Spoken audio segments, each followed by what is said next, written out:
Hindi lang po ang Commission on Elections o COMELEC ang naghahandang magbantay sa darating na eleksyon.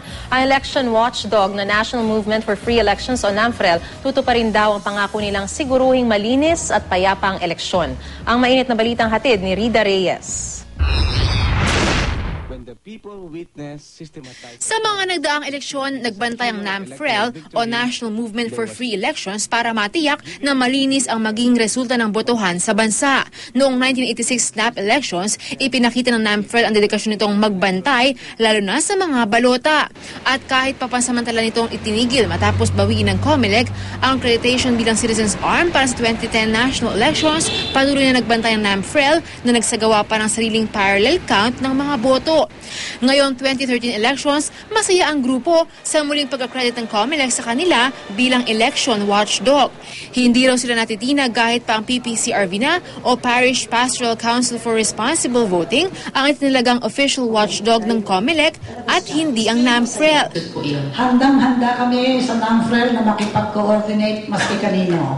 Pare-pareho kaming nirecognize na Citizens Arm. Yung nakikita namin na kami yung may expertise na gawin yon, dahil may mga professionals kami nakasali na alam yung gagawin, ito ang aming Kabilang sa mga tututukan ng NAMFREL ang Voters Information and Education, campaign financing, election paraphernalia deployment, voters list, poll watching, at random manual audit. Regular din sila magsusumite ng report sa COMELEC kaugnay ng mga napapansing kakulangan sa mga paghahanda nito. Pero sa kabuuan, masaya naman daw ito sa nagiging takbo ng eleksyon.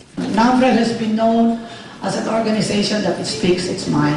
Mas kung may makita kami diferensya, i-report namin sa COMELEC na ito yung mga nakita pa namin na kailangan improve.